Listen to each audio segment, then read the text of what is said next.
Madame, Monsieur, bon après-midi et bienvenue à cette édition de Tous Azimuts de ce samedi. Une autre livraison du déballage ou du décryptage de l'actualité majeure de la semaine. Et cette semaine aura été dense au regard de ce qui l'aura meublé parmi ces sujets qui ont retenu notre attention. Le mouvement d'humeur, mieux la rixe des mototaximans à Douala. Ces derniers se sont tapés dessus, mais bien plus, ont également investi et s'attaquer à des individus syndicalistes ou encore à des acteurs mis en place par des pouvoirs publics pour la surveillance du permis de conduire. Pour ce qui est de la catégorie A, des acteurs de ces secteurs, plus d'entre eux n'entendent pas respecter la législation en vigueur en la matière. Mais pourquoi? Comment ne pas respecter la législation en la matière au moment où les pouvoirs publics entendent restaurer, mieux professionnaliser ce secteur d'activité? Aujourd'hui, ces conducteurs d'engins à deux roues entendent être les patrons des hors-la-loi. Pourtant, il est aussi question de pouvoir lutter efficacement contre l'insécurité et faciliter la mobilisation ou la mobilité des populations d'un point à un autre à travers ce secteur d'activité. Aussi, cette semaine, on a enregistré plusieurs faits de dépravation des mœurs en milieu scolaire après l'affaire du porte-monnaie magique au lycée bilingue de Kribi. Une fois encore, cet établissement secondaire d'enseignement bilingue fait parler de lui, surtout à travers l'affaire de la vidéo obscène, des scènes et des images pornographiques mettant en exergue les élèves de cet établissement secondaire bilingue. D'ailleurs, on se souvient, l'affaire a fait grand bruit à travers les réseaux sociaux, mais aussi dans la cité balnéaire de Kribi. Et au moment où nous parlons, le préfet du département de l'Océan, Nou Bello, nouvellement installé à sa charge, est en train de tenir principalement une assemblée générale en rapport avec cette actualité qui défraie la chronique et qui d'ailleurs rejoint également une autre affaire, celle d'une autre vidéo mettant en scène des élèves à Kumba. Cette fois-là, de véritables actes de pornographie mis en scène par ces élèves. Le ministre des enseignements secondaires monté au créneau, invitant les responsables de ces établissements à punir avec la dernière énergie les différents élèves mis en scène dans les différentes vidéos, non sans préciser aussi que dans le lycée de Saint-Méliman, c'est un élève qui a séquestré le censeur de cet établissement. Pourquoi cette montée en puissance de l'insécurité dans nos établissements scolaires est la faute des parents, des élèves eux-mêmes ou encore des acteurs de la communauté éducative, notamment les responsables d'établissement ou même du système tout entier? La question sera débattue avec nos invités dans le cadre de cette émission. Nous parlons également de la lutte contre la COVID-19.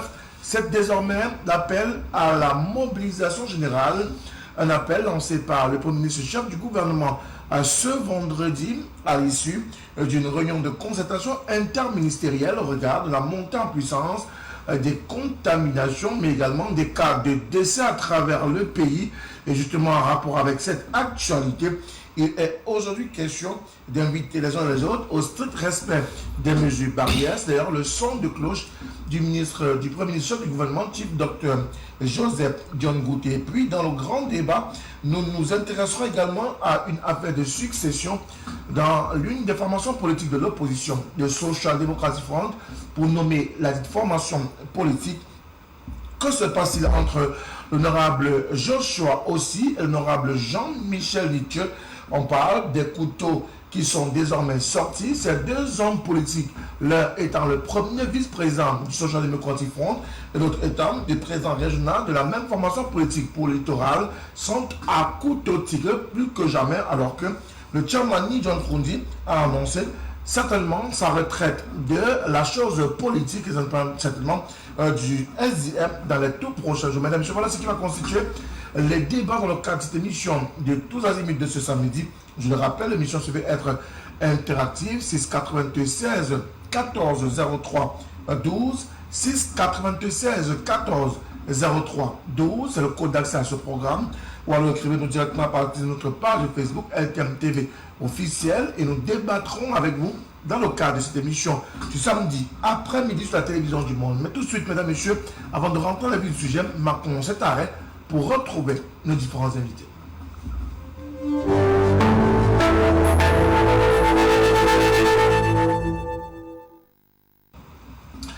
Une fois encore, bon après-midi à toutes et à tous, mesdames, messieurs. Merci d'être du rendez-vous sur la télévision du Monde. C'est le talk show du samedi après-midi. Je l'ai rappelé, plusieurs sujets vont être débattus dans le cadre de cette émission de tous azimuts.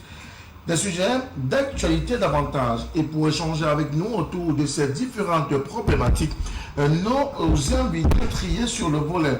Et parmi ces invités, le représentant du Social Democratic Front, c'est d'ailleurs le responsable à la communication pour le littoral, cette formation politique, Xavier Belemé son nom. Bon après-midi à vous. Bon après-midi, mon cher Frédéric. Nous vous remercions de l'honneur que vous nous faites une fois de plus à nous inviter à votre précieuse émission. Nous disons bonjour à vos nombreux téléspectateurs à travers le monde et aussi aux copanélistes. Voilà. Merci à vous, Xavier Belemé, d'être avec nous dans le cadre de cette émission L'actualité dans votre formation politique, notamment la préparation de ce National Executive Committee à Yaoundé dans le week-end prochain. L'actualité la plus urgente est d'abord le vœu que la région du littoral va présenter au chairman demain. Et je suis heureux de faire partie de la délégation qui va souhaiter au chairman qui est un patriote désormais. Et après 30 ans de lutte et de combat politique, il mérite bien que nous nous retrouvions avec lui le moment d'un week-end et que nous lui souhaitons tout ce qu'il y a de meilleur qu'il puisse avoir. Puisque quand il a commencé la politique, nous autres, on était encore très jeunes, on était encore adolescents. Et aujourd'hui, c'est bien pour lui de voir qu'il a élevé des enfants comme nous et qu'on a lui dit bonjour demain et lui souhaiter le meilleur encore et qu'on a encore besoin de lui pour longtemps. Alors vous faites le contraire de ce qui est demandé, pas de cérémonie de vœux. Vous l'avez d'ailleurs décrié, celle qui était prévue pour le chef d'État qui a été annulée. Pourtant, au sein du SDF, on entend faire une cérémonie de vœux. Non, nous sommes une association privée. Et nous menons nos activités dans le respect des lois de la République et aussi dans le cadre de la lutte de la crise Covid-19, dans le respect strict des mesures barrières. On va évoquer la question des mesures barrières dans le cadre de cette émission sur la télévision du Monde. Notre acteur politique est à notre compagnie cet après-midi. Il représente le Rassemblement démocratique du peuple camerounais dans le cadre de cet échange. Lui, c'est Valentin Dior est avec nous cet après-midi. Valentin, bon après-midi à vous. Bon après-midi Frédéric. Bon après-midi aux copanélistes et aux téléspectateurs. Merci d'être du rendez-vous. C'est moi qui vous remercie. L'activité de la RDPC est essentiellement axée autour de cet appel au redéploiement, on va dire à la refondation des organes de base, renouvellement des organes de base. Non, je ne sais pas d'où vous prenez cette information, je ne suis pas informé. Les membres du comité central vont se réunir le 9 mars prochain autour de cette actualité. Vous ne direz pas que vous n'êtes pas au courant de ce que le renouvellement des organes de base se prépare. D'ailleurs, le journal du parti L'Action a titré dans son édition de jeudi l'annonce de ce renouvellement des organes de base. Vous ne direz pas que ce n'est pas une actualité du parti. Une fois de plus, je vous demande d'où vous prenez l'information. À moins que vous ne soyez en train de me donner la primeur. Mais je sais que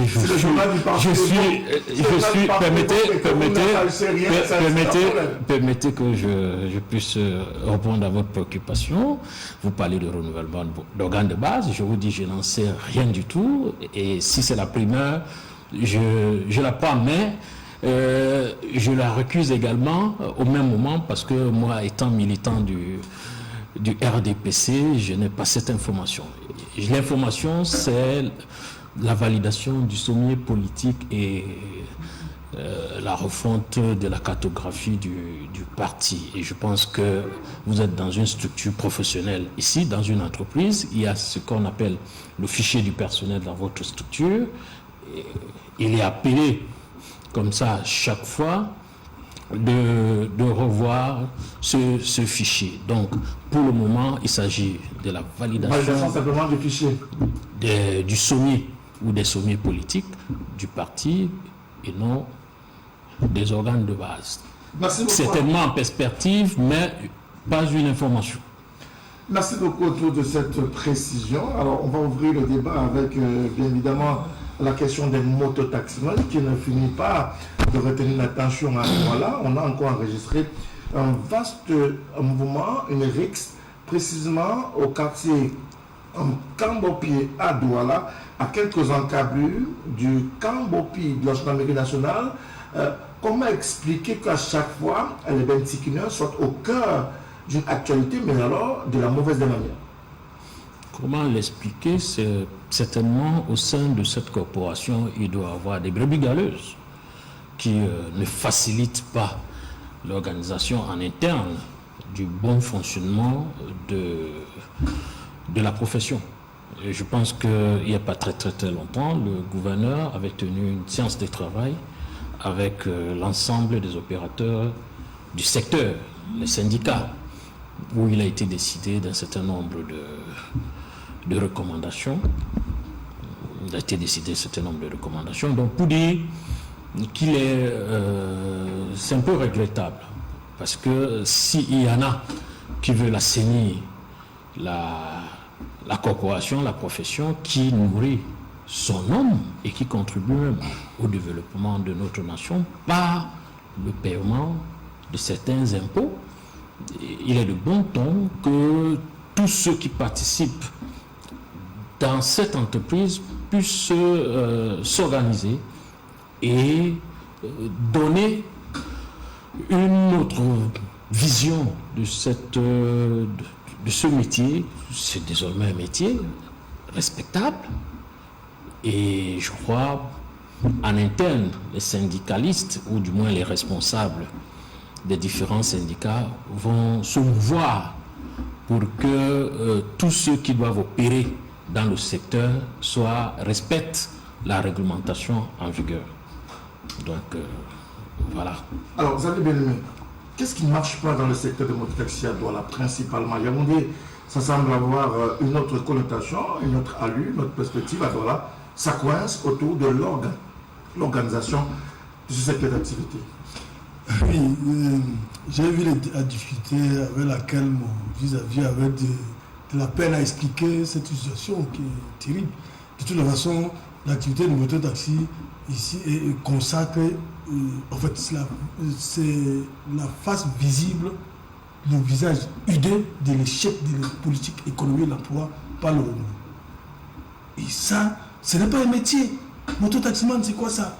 C'est un emploi par quel faire? Justement parce que les Camerounais, le régime en place est incapable de trouver des conditions de vie décentes avec l'emploi décent, que les Camerounais trouvent des moyens par leur propre intelligence pour créer cette activité. On va organiser quelle activité? Ce n'est pas une activité mototaxi. C'est un emploi par quel faire? C'est qu'on est incapable de pouvoir créer un environnement propice à l'emploi et trouver des emplois décents au Cameroun. Quand le gars va conduire la moto à l'entrée de la journée, il a 2000 francs, 2500. Il ne va pas payer l'assurance, il ne va pas payer la permet de nourrir son homme. Ça permet de nourrir son homme, mais il est à haut risque. C'est un souci grave pour la République. C'est des gens qui ne sont pas assurés, ils ne peuvent pas se soigner.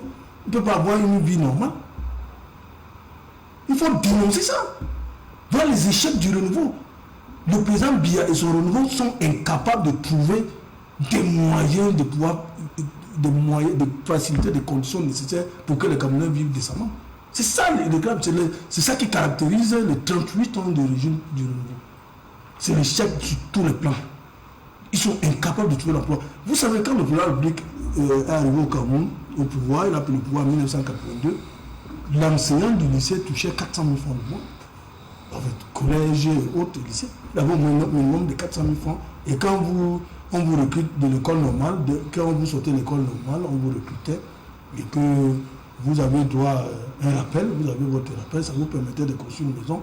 Les professeurs de lycée achetaient la voiture à la maison, une voiture neuve. Ça, c'est pour donner l'indice au niveau du pouvoir d'achat. Ça, c'était l'indice qui montre le pouvoir d'achat.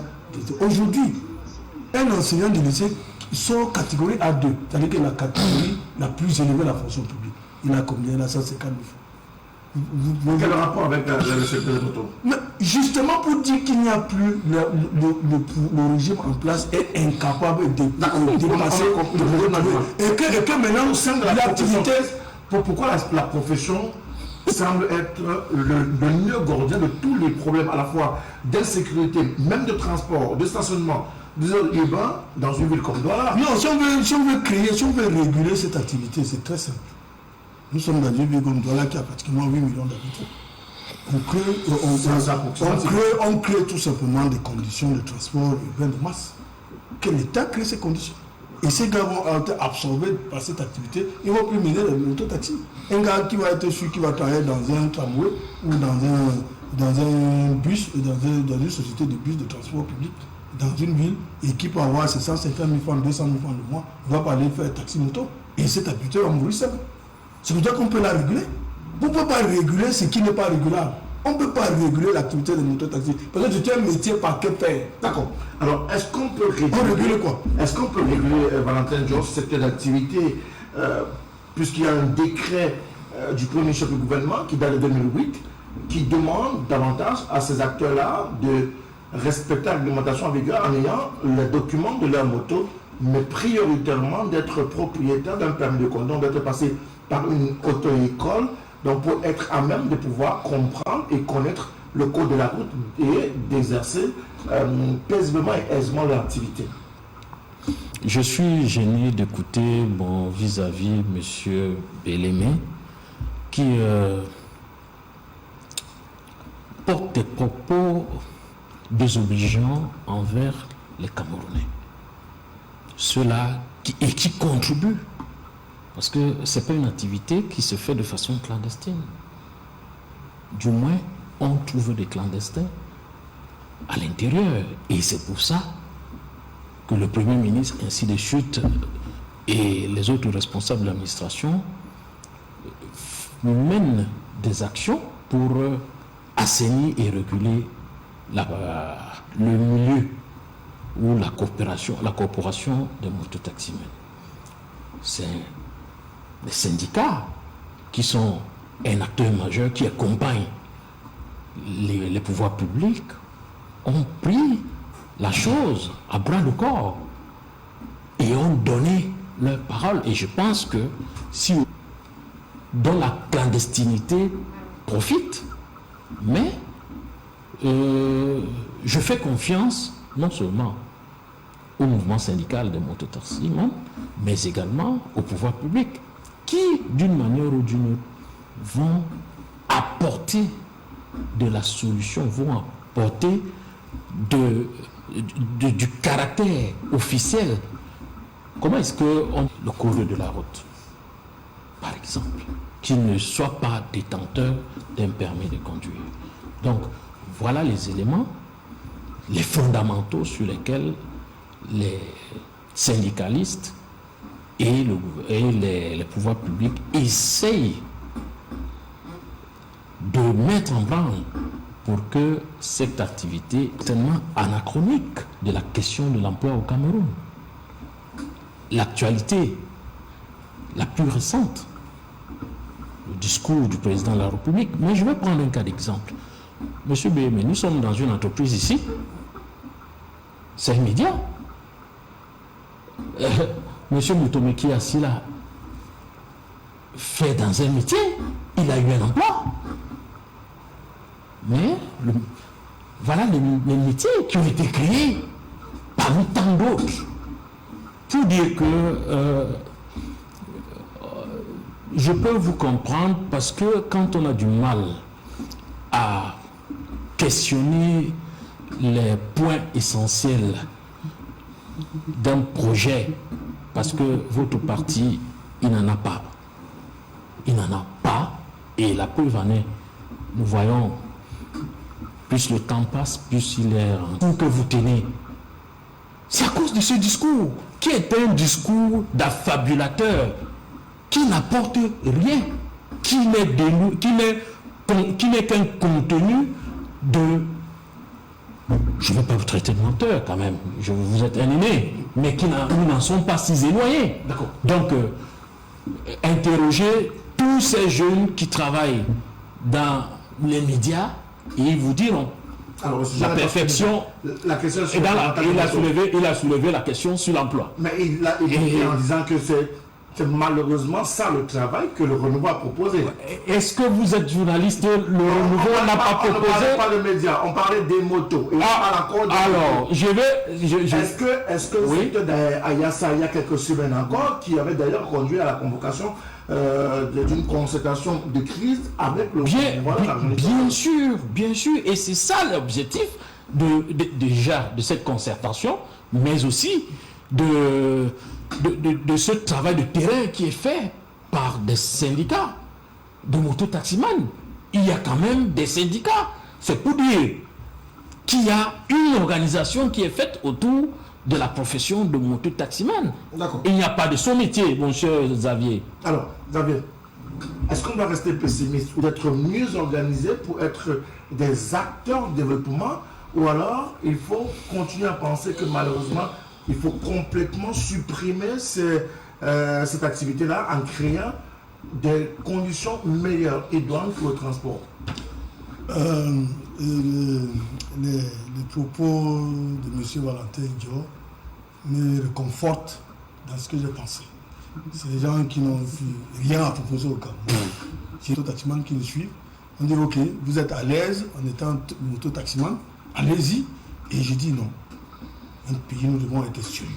Quand on gère un État, on a l'obligation de trouver des solutions au problème du Cameroun. Le métier de mototaximan, ce n'est pas un métier. C'est un emploi par que faire. Ces gars n'ont rien. Les risques sont incroyables. Et de deux, le citoyen normal ne pourrait jamais choisir un moyen de transport urbain sur une moto. Justement parce que les pouvoirs publics ont échoué. Le RDPC et son gouvernement sont incapables de gérer le pays. Il y a déjà 38 ans, bientôt 40 ans. La seule solution... Les motos, ce n'est pas le RDPC qui a créé un emploi, c'est les Camerounais face à la difficulté de joindre le debout. Qu'est-ce qu'il faut donc faire avec ces motos? Non, ce qu'il faut faire, c'est qu'il faut que les gens reviennent et reconnaissent qu'ils sont incapables de gérer le pays. Le RDPC doit se mettre à côté. Ils n'ont plus rien. C'est que pour assécher l'activité de mototaxi et de callbox, parce qu'il n'y a pas seulement que les mototaxis, il y a le callbox. C'est les seuls qui pour assécher, c'est quoi? Parce qu'ils n'ont que dans leur ADN, ils ont un seul argument, c'est la répression. Le pouvoir RDPC ne connaît pas autre chose que réprimer. Ils n'ont rien après. Quand ils vont finir de chasser les mototaximans, il restera quoi? Il n'y a même pas de président comment? D'abord en construisant des voies de communication terrestre, c'est-à-dire que il faut construire des routes. Douala n'a pas de route, a des problèmes sérieux de mobilité urbaine. Pour circuler à Douala, ça coûte énormément cher. Et de deux, créer des conditions pour que les moyens de gestion investir massivement dans le transport de masse. Alors que s'il y avait un tramway ou un métro ou un bus interurbain, mais ça me coûterait 150 francs. Vous voyez donc que c'est une économie que j'aurais réalisée. Mais maintenant, et dans un pays où le salaire minimum est de 36 500 francs, où la chambre la plus moins chère coûte 24 000 francs. Si vous louez une chambre, c'est 24 000 francs. Et si vous devez être marié, le taxi minimum par mois vous coûte combien? Voilà comment on gère un pays. On ne vient pas faire dans les incantations sur un plateau de télévision comme M. Dior est en train de faire. Alors, ici, on n'a pas besoin d'être fakir pour venir faire dans la précipitation sur le plateau. Il doit reconnaître que le système a échoué. Il n'y a pas de honte à ça. Merci beaucoup. Ils sont incapables de trouver la solution au problème des Camerounais. Merci beaucoup. Alors, et que d'ailleurs, il a dit que mon parti s'est amaigri. Et que si les Camerounais il a dit, on ne fait pas le procès de M. Biya sur ce point. Non, je dis encore moins la question de M. Biya. On parle de moto, je ne souhaiterais pas que lui, il est sorti pour s'attaquer à mon parti. Non, il ne s'est pas attaqué à votre parti. Il a dit que mon parti s'est amaigri parce que notre dirigeant politique n'est pas accepté par les Camerounais. Je dis donc qu'il y a très longtemps, c'était pas les sous-préfets. Merci. Monsieur Moutomé, vous m'empêchez de réagir. Non, j'ai été agressé par ce monsieur. On parlera de cette affaire lorsqu'on évoquera la question du social-démocratie. Il faut qu'il y ait au menu qui débat. Donc, aller trop vite en besogne, c'est un peu mettre la charrue avant les bœufs. Alors, on va sortir de cette problématique avec un des invités qui est arrivé, mais avec quelques situations de santé. On a dû le garder quelque peu en retrait, mais il nous a retrouvé très rapidement. Lui, c'est Charles Ducap du MRC. Charles, bon après-midi à vous. On sera avec vous sur la question des motos taximans. Vous ne les empruntez pas régulièrement, mais très rarement, parfois, on vous voit sur ces motos-là. Est-ce qu'on doit pouvoir continuer à compter avec eux alors qu'ils sont à la fois des acteurs du désordre urbain, mais aussi des acteurs de l'insécurité créée dans la capitale économique? Bien, je tiens d'abord à dire bonjour à tous vos téléspectateurs, à mes copanélistes, et m'excuser de ce retard comment dirais-je, indépendant de ma volonté, tout à fait. Bon, les mototaximans. J'entendais déjà tout à l'heure, vous étiez en train de reprendre le précédent orateur. C'est bien l'une des confusions du genre que nous sommes amenés à faire. N'oubliez pas, le président de la République est en même temps président d'un parti. Donc, quand on parle comme ça, on s'adresse au président du parti. Il souffrait qu'on prononce son nom tel qu'on le fait. Il n'a qu'à donner le parti à quelqu'un d'autre et on verra comment ça se passera. La confusion, et c'est lui-même qui l'entretient. En ce qui concerne les mototaximans, mais écoutez, j'ai entendu dans un discours, j'ai entendu la plupart des Camerounais mal interpréter le discours du chef de l'État. Le chef de l'État a parlé de 500 000 emplois créés, mais c'est 500 000 emplois qui se sont créés, pas qu'il a créé. La nuance est bonne à relever. 500 000 emplois qui se sont créés. Ça veut dire que 500 000 Camerounais se sont débrouillés à se trouver un emploi eux-mêmes. C'est d'abord le résultat patent de l'incompétence et de l'incurie de ce gouvernement qui est incapable de trouver des solutions aux Camerounais. Donc il se débrouille. Maintenant, dans un pays où l'État lui-même favorise l'informel, qu'est-ce que vous voulez qu'on fasse? Aujourd'hui, il est encore cet État en réaction, jamais de prospective, jamais à l'action. On parlera de la Covid probablement et tout le reste.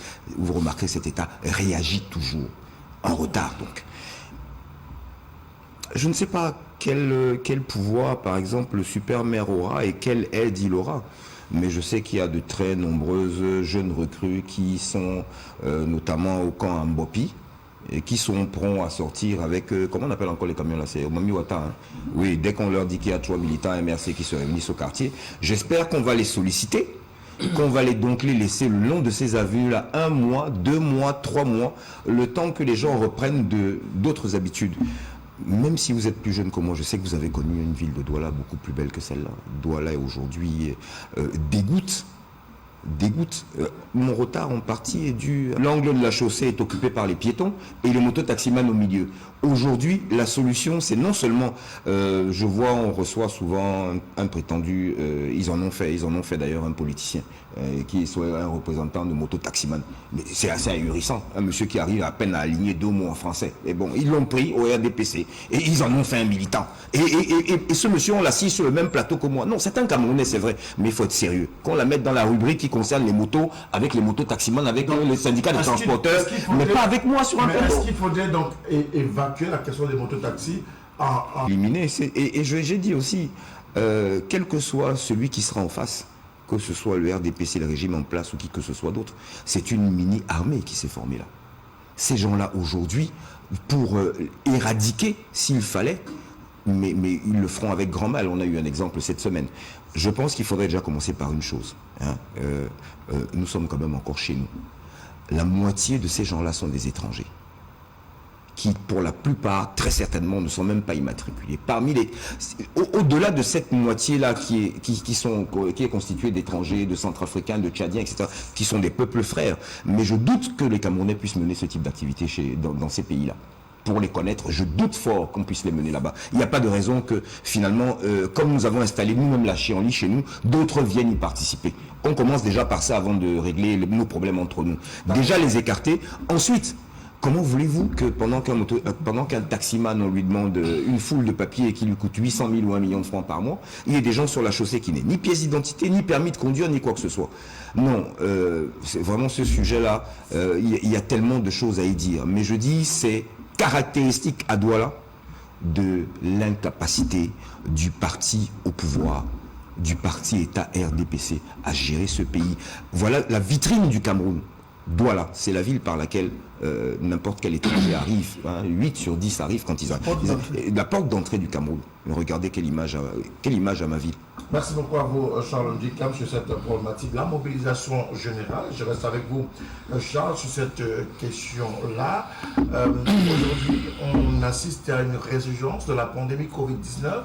Le gouvernement est très vite sorti pour appeler les uns les autres au respect strict des mesures barrières.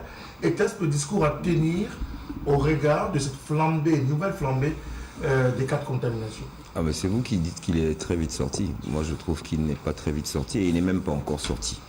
Les mesures qui ont été prises au mois de mars l'année dernière, à ma connaissance, n'ont pas été levées. Ce sont les sous-préfets du RDPC qui donnent les autorisations de manifestation. Excusez-moi de dresser le parallèle, mais on en est tellement victime au quotidien que je ne peux pas faire autrement. Aujourd'hui, j'irai demander un récépissé pour pouvoir organiser ne serait-ce qu'une rencontre en lieu clos. Je ne l'aurai pas. Sous des prétextes fallacieux, habituels, le sous-préfet aurait des informations que personne d'autre a. Mais il y a le Fomaric qui se tient, je ne veux pas lui faire de publicité, qui se tient en ce moment. Il y a des concerts que nous voyons tous les jours. Est-ce que ça, c'est un gouvernement qui anticipe ? Je dis à titre personnel, je suis à la 14e personne il y a 2 jours, dans mon entourage proche ou un peu moins proche. Je ne parle que de moi, décédé de cette pandémie, de la résurgence de cette pandémie et de ce nouveau fléau avec ce nouveau virus qui a muté. Mais quand nous avons commencé à entendre parler du mutant sud-africain, etc., qu'est-ce que cet État a fait ? Là, je viens de voir des chauffeurs de taxi qui doublent devant, comme on dit ici, qui bâchent. Je viens de voir 3-4 personnes sur des motos, dont parfois des hommes en tenue. Alors quand on leur dit, mais vraiment, c'est pas forcé. Moi, je ne sais pas ce qu'on vous a fait, Monsieur Joe. Je ne sais pas ce qu'on vous a fait. Libérez-nous. Vous êtes incompétents. Laissez les autres essayer. Sur 25 millions de Camerounais, il n'y a pas que ce papa que vous... Laissez-le se reposer. Et vous, occupez-vous à autre chose. Là, les Camerounais sont en train de mourir.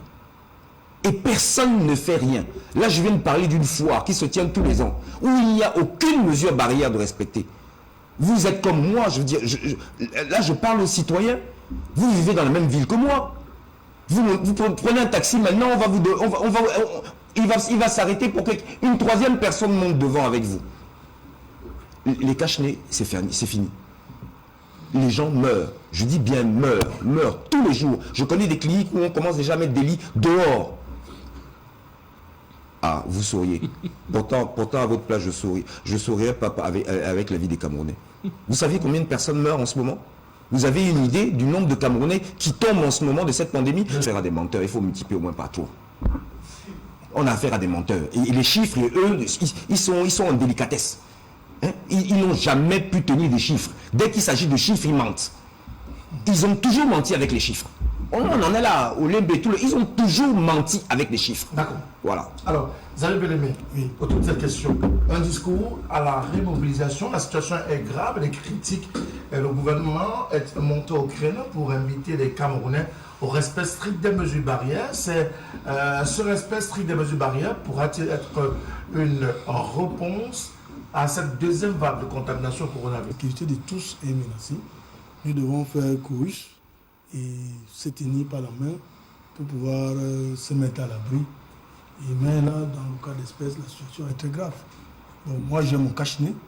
Je voudrais montrer tous les utilisateurs de MTN. Je vous ai vu avec votre cache-nez. Voilà. Je le confirme. Donc, j'ai fait tout mon possible, moi et ma petite famille, pour que les uns proches de moi, surtout l'année dernière, beaucoup sont morts, que ce soit à l'intérieur du parti ou des proches parents. Et donc, c'est une pandémie très dangereuse. Il faut rappeler les gens à la mobilisation. Mais il n'y a pas seulement que l'inaction dans laquelle le plus souvent se retrouve le gouvernement RDPC. Il y a aussi souvent, il profite la détresse des Camerounais quelque part pour se mettre plein les poches, tel que l'honorable Nuchel a dénoncé l'année dernière, où on a détourné massivement beaucoup d'argent des Camerounais et profiter de leur détresse et se faire du beurre. Et vraiment, c'est incroyable. C'est terrible. Donc, j'appelle aux uns aux autres, à tous nos concitoyens, de prendre conscience de cette situation, de ne pas penser que c'est une maladie qui va tuer que les Blancs, ça nous tue moins cher, dans les mesures barrières et pouvoir, et déjà, je les rappelle que le ministre a annoncé que tout ce qui tourne tout autour de Covid-19 est gratuit, c'est faux. Les gens payent. Moi, je connais beaucoup de gens, j'ai un couple ami, ces jours-ci, qui est allé, qui a payé, ça les a coûté pour faire les tests, ça nous a coûté beaucoup d'argent. Il y avait gratuit. Donc, la meilleure façon d'éviter, puisqu'on n'a pas de l'argent, puisque les Camerounais n'ont pas de moyens. L'information première, c'est que les tests Covid sont gratuits. Oui. Maintenant, si vous avez des cas de formation sanitaire dans lesquels ces tests ont été payants, donnez-nous les noms, on dénonce. A donné des chiffres, Non, donnez-nous les noms. a donné des dénonciations. La seule réponse qu'il a reçue jusqu'ici, c'est l'invitation du ministre de la Santé, je ne sais pas pourquoi, pour manger les biscuits avec le ministre. Je ne sais pas si l'honorable ministre lui a dit qu'il avait envie de manger les biscuits.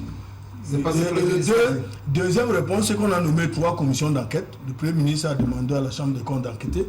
Le secrétaire général, donc, on ne sait plus où on va. C'est une véritable mafia sur la santé de Camerounais. Ces gens n'ont pas de cœur. Les gens du RDPC, ils n'ont pas de cœur ni de conscience. Ils s'en foutent. Voilà où on en est. Alors, est-ce qu'on est véritablement dans le pire de la situation aujourd'hui? La régence avec pas mal de positifs à cette pandémie Covid-19. Ce n'est pas encore le pire, mais le gouvernement anticipe. Le gouvernement essaye de freiner la propagation. Et c'est pour cela que chaque fois, les autorités sortent pour appeler les Camerounais au respect des mesures barrières. Et cela, le ministère de la Santé a mis les centres de dépistage.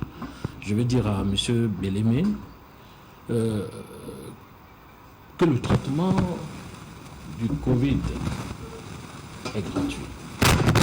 Je ne vais pas parler de traitement. Je dis... J'ai un couple ami qui s'est fait dépister test. Quand je dis le traitement, ça veut dire pour arriver au traitement, on passe par le test. Et le test, il est gratuit. Dans les centres de dépistage. Un dépistage gratuit, et si vous êtes positif, on donne un traitement gratuit. Ça existe. C'est bien beau quand on vient sur les plateaux, on affabule.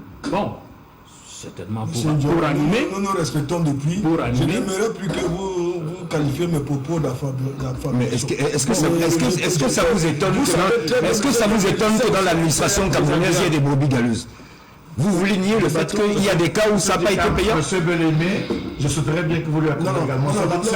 Oui, mais qui ne disent pas tout n'importe quoi. Ça n'est malheureusement pas l'exception, on parle de santé. Il y a des manquements observés, dénoncés ici. Vous avez une tribune ce soir ou cet après-midi. Donnez-vous la peine de dire où cela a été mal fait, contrairement à ce qui a été établi par le pouvoir public.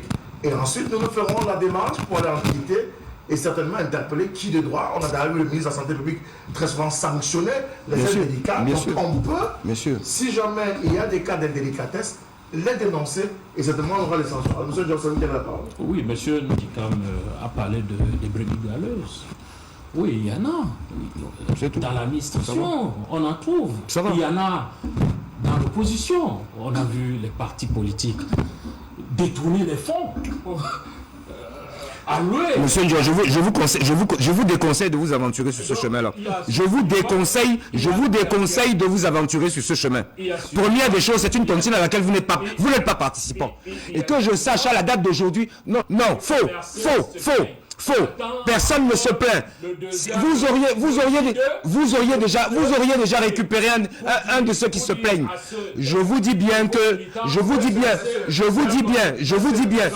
si nous devions lancer une deuxième tontine, vous n'avez même pas honte. Nous ne pouvons pas parler d'argent, vous et moi. Vous ne pouvez pas parler d'argent, vous et moi. Certainement pas avec le RDPC. Vous n'êtes pas l'exemple. Voilà. Et pas de contre-vérité. Surtout pas de contre-vérité.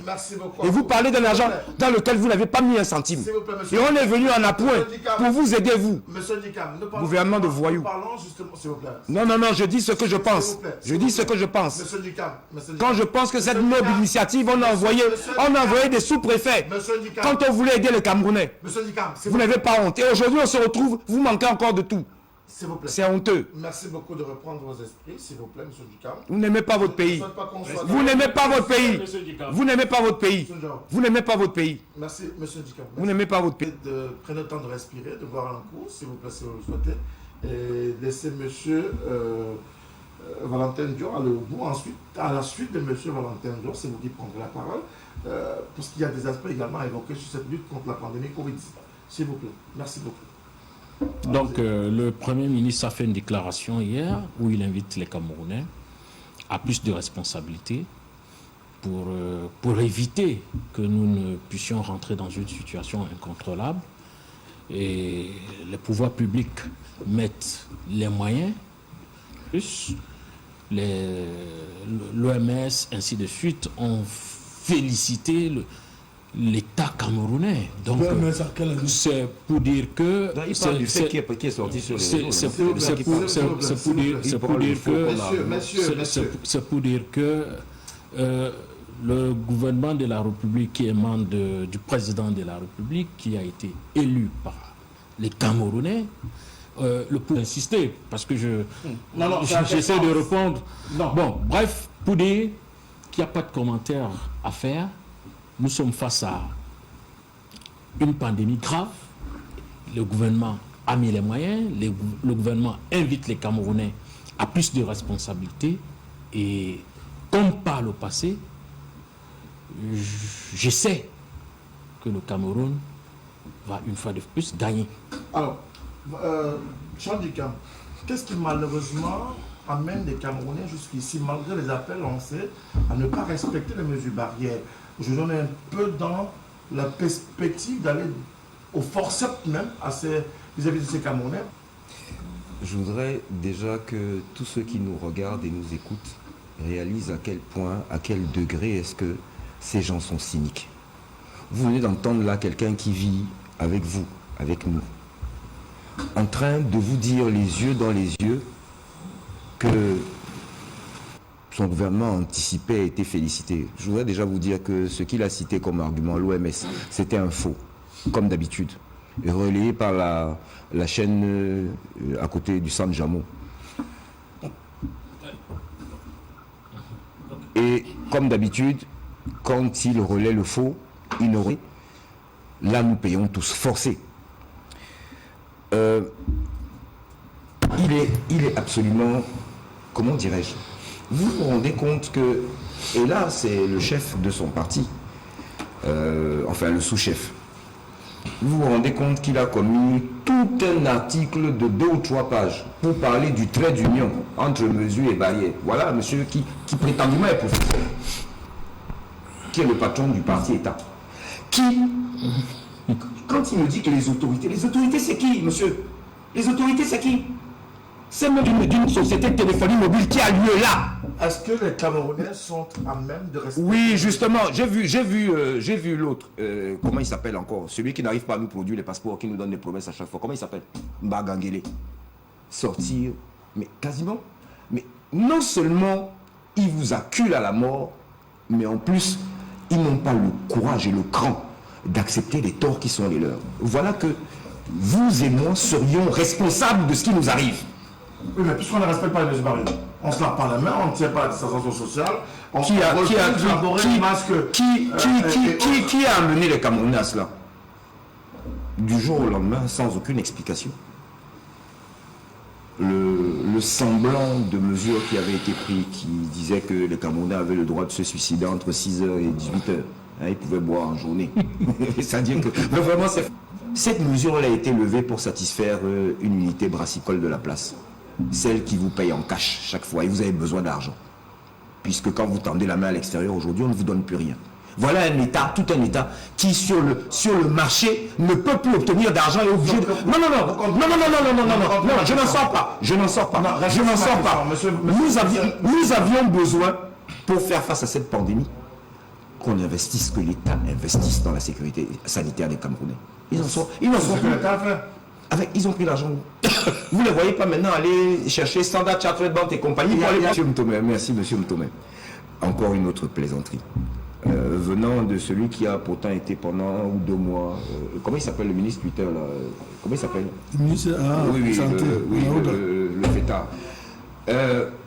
Je souhaiterais que vous vraiment, moi j'assume tout ce que je dis. Non, il n'est pas cynique.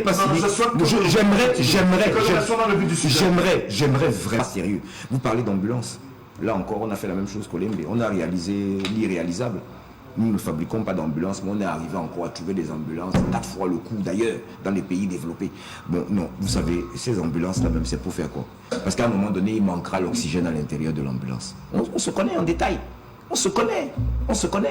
Ça est encore une source de vol. Vous allez, ça ne va pas tarder. Moi, je fais confiance à l'honorable ministre, comme c'est le seul qui travaille là-bas. Il y a d'autres qui ont dit qu'ils étaient là-bas. Non, je fais aussi allusion à eux parce qu'il faut que je le dise. Il y a des prétendus partis de... Le ministère du gouvernement demande aux autres de courir vers les tests. C'est d'ailleurs également un appel lancé par le ministre de la Santé publique, le docteur Manaouda Malachi. Chaque Camerounais va pouvoir faire les tests. D'ailleurs, les administrations, pour l'heure, ont été systématiquement invitées à recommander les tests à leur personnel. Monsieur Mtomé, s'il vous plaît. Nous sommes dans une télévision qui informe les Camerounais. S'il vous plaît. Dites monsieur Malachi, il n'est pas docteur. Il n'est pas docteur. Arrêtez de dire docteur. Je lui ai docteur en rien. Il n'a aucun doctorat. Arrêtez de mentir aux Camerounais. Dites monsieur Malachi, il n'est pas docteur. Il n'est pas docteur. C'est insulter les autres, ceux qui ont été à l'école et qui l'ont eu. C'est insulter les gens.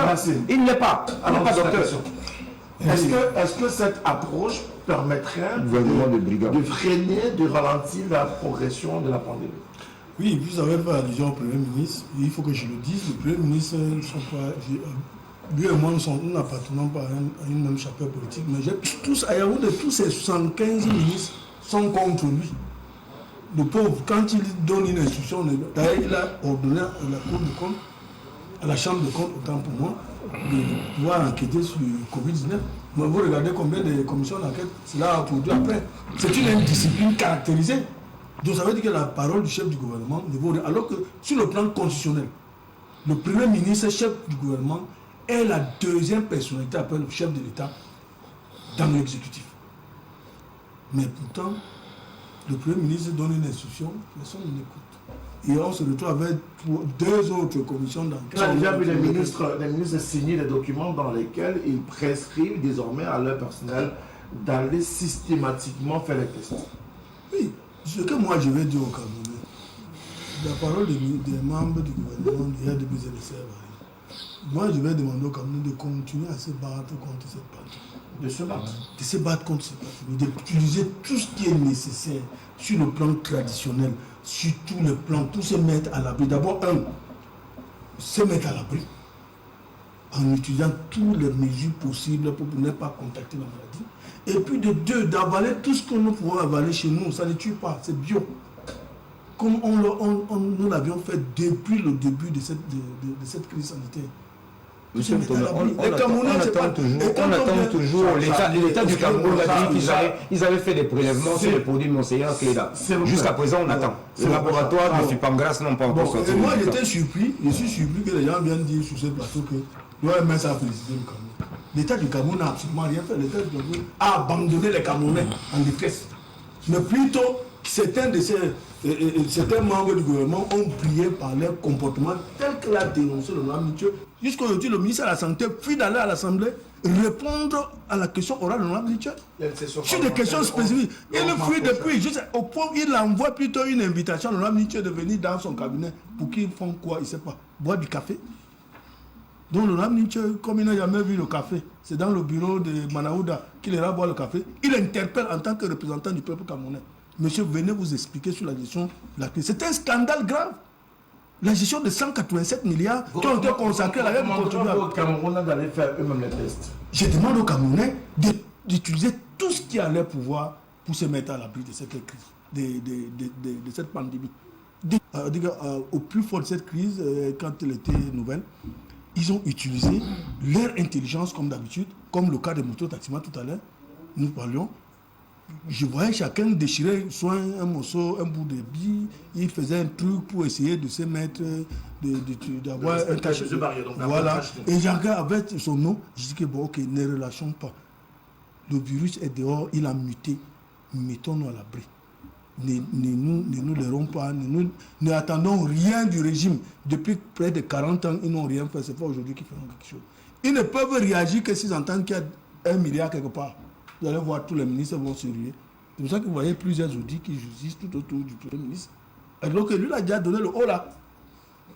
Pour dire que bon, voilà, la Chambre de comptes vient auditer le compte Covid parce qu'il y a des soupçons graves de détournement massif. C'est pas la question ce soir. Non, c'est la question parce que ça tourne autour de Covid-19, la nécessaire remobilisation générale, c'est la question que nous avons posée sur la table du débat cet après-midi. Davantage au regard de la résurgence de la pandémie qui fait de nombreux ravages. On a parlé depuis on va le dire, un peu plus de 105 cas de décès confirmés Covid-19. Au-delà de cela, plus de 10 000 cas de contamination au coronavirus, passant de 25 000 à 35 000 cas de contaminés positifs. Et la prise en charge est toujours en cours dans les différents centres qui ont été mis en place à travers le pays. Aujourd'hui, il faut barrer la voie à cette pandémie. Au-delà de ces recommandations qui sont données par le premier chef du gouvernement, quelles autres mesures doit-on mettre en place pour stopper la propagation? Pour le moment, c'est ces mesures qu'il faut mettre en place, c'est-à-dire ce que chaque Camerounais peut faire à son niveau.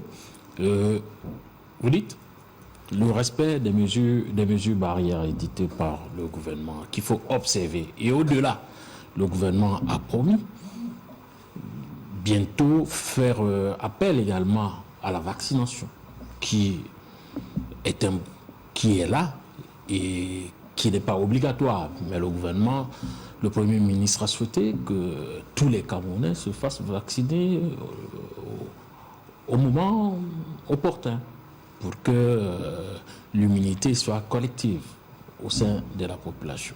Donc, c'est une lutte globale qui interpelle tout le monde et votre thématique, si avec son caractère pédagogique, la déclaration du PM a été pédagogique. Il a essayé il a fait le bilan de ce qui est fait depuis 1 an déjà. Il a annoncé les mesures nouvelles, la vaccination et tout de suite. Il a rappelé aux Camerounais qu'il faille respecter les mesures barrières. Je pense que c'est là où il faut mettre l'accent. Nous devons être des pédagogues, des éducateurs, chacun à son niveau, pour sensibiliser le maximum de personnes, parce que chacun à son niveau a les moyens personnels pour faire face à cette maladie. Je vais dire comme ça que oui, il y a des Camerounais qui ont été désagrégés sans baccalauréat. Ça aussi, ça arrive. Je continue et je dis oui, les donneurs de leçons existent, mais quand on a été des députés, quand on est député et qu'on n'a jamais posé un seul forage, malgré les fonds reçus. Bon, bref, c'était juste une parenthèse pour dire, je reviens sur l'ivol. On n'a pas attendu que les mots d'ordre ou les appels à contribution soient faits pour que certains individus aillent se marier ou aillent construire des immeubles. Bref, c'est une parenthèse. Les Camerounais ont fait confiance au président de la République, lui ont accordé leur confiance, il a été élu. Ceux qui ne peuvent pas signer un seul acte de naissance ou de mariage dans une mairie n'ont que leurs yeux pour pleurer de toute façon. Le Cameroun est conduit par un président de la République qui sait, qui a la vision, et les éléments de preuve sont là. Les Camerounais ont réussi à surmonter la pandémie. Aujourd'hui, le gouvernement nous appelle à plus de conscience parce que le mal est toujours présent et je pense que le gouvernement met chaque fois les moyens. Et on doit faire de la pédagogie, essentiellement la pédagogie, pour sensibiliser le maximum de personnes. C'est de ça qu'on a besoin, au nom des discours partisans qui ne servent à rien, qui ne font plaisir qu'à ceux qui... Pédagogie, dans le sens de la sensibilisation, il y aura davantage à cette sensibilisation, même si aujourd'hui on rappelle les mesures barrières, se laver les mains régulièrement à l'eau coulante et du savon, arborer son masque de protection, tenir la distanciation sociale aussi, dans tous les points. Le premier chef du gouvernement a rappelé d'ailleurs que pour ce qui est des deuils et autres grandes manifestations, pas plus de 50 personnes dans des endroits, mais également il faut préciser que le ministre de l'administration territoriale pour la Tangandie a justement interpellé les gouverneurs des régions, les invitant à tout mettre en œuvre pour le respect strict de ces mesures barrières. On attend de pouvoir vivre ce respect-là et on aura le temps également de vous relayer à vous à la maison ces informations, si elles sont effectivement respectées ou pas. Vous en saurez à travers les antennes de la télévision du monde. Alors, monsieur, si vous le permettez, on va ouvrir le sujet sur les écoles. Que se passe dans les écoles aujourd'hui? Salut Bélémy. Que se passe-t-il? Les écoles se portent très mal. On se souvient encore, il y a quelques jours, une vidéo a fait le tour des réseaux sociaux mettant en scène des élèves dans un lycée bilingue, notamment celui de Kribi. Avant cela, il y a eu le porte-monnaie magique, toujours à Kribi, dans le même établissement. Mais au-delà, on se souvient de cette affaire d'un jeune qui a tué son enseignant dans un établissement. Cela avait fait grand bruit, un élève qui a trouvé la mort au lycée bilingue de Deido. Dans cette même semaine, une autre vidéo mettant en scène des élèves à Kumba dans des scènes pornographiques. Que se passe-t-il dans les établissements internationaux? Oui, dans une république, il y a 3 piliers qui démontrent le degré de civilité de cette république, ce pays.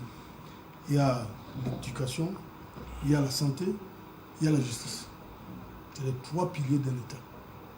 Et la meilleure façon de tuer les 2 autres, si on enlève la justice et la santé, le moyen de tuer les deux là, c'est l'éducation, de tuer l'éducation. C'est plus dangereux qu'une bombe atomique qu'on fait exploser dans un pays. Pour tuer un État, il faut détruire son système éducatif. Et il y a très longtemps que OSM nous dénonçons cet état de choses. Ça fait au moins 30 ans aujourd'hui. Et 30 ans plus tard, malheureusement, les amis de M. Ndior, ses camarades, y compris lui-même, M. Ndior, nous ont continué à nous traiter d'être des affabulateurs, comme je venais de le dire tout à l'heure. Il a qualifié mes propos d'affabulation. Mais nous avions tiré la sonnette d'alarme. Malheureusement pour nous tous, aujourd'hui, l'école est en train de nous offrir un cocktail incroyable. Et c'est ça, c'est un élément qui montre à quel niveau, la profondeur de la crise dans le pays. Elle est incroyable, elle est grave.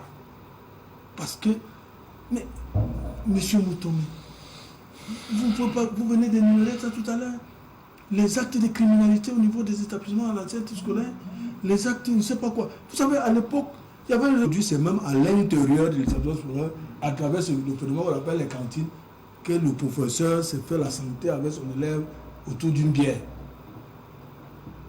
Vous voyez, et c'est une situation, malheureusement, M. Ndior tout à l'heure va dire que non, c'est très bien, le pays est bien géré, on est à l'aise, mais malheureusement, c'est pas seulement les militants RDPC qui vivent au Cameroun, c'est nous tous.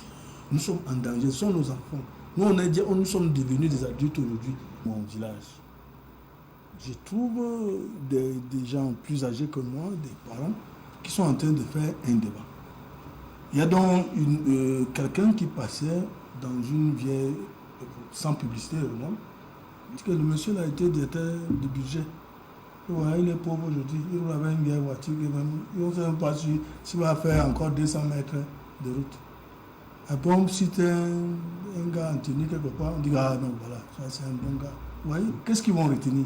Ils vont retenir que pour être un bon citoyen, il faut être un voleur, détourner les finances publiques. Et que le bon citoyen, c'est celui qui se livre à des actes répréhensibles. Il fait même basse à la fortune publique. c'est-à-dire que des actes criminels. Et quand il grandit, ça veut dire qu'on formate le cerveau de Camerounais. Que pour être quelqu'un de respecté en République, il faut être un client. Voilà comment donc on tue un pays, on fabrique un nouveau type de citoyen, qu'on inculque dès le bas âge, que si tu veux être quelqu'un de bien, poser des actes répréhensibles, soit un voleur, tout simplement, pour parler simplement. Et nous sommes surpris de dire que les enfants se comportent de cette façon. Doit-on être surpris, Valentin Diop, de ce que nous voyons dans nos établissements scolaires? Vous savez, l'établissement scolaire est un milieu ou un cadre de simulation de la société. Ce que vit la société peut connaître des diffusions au sein d'un établissement scolaire.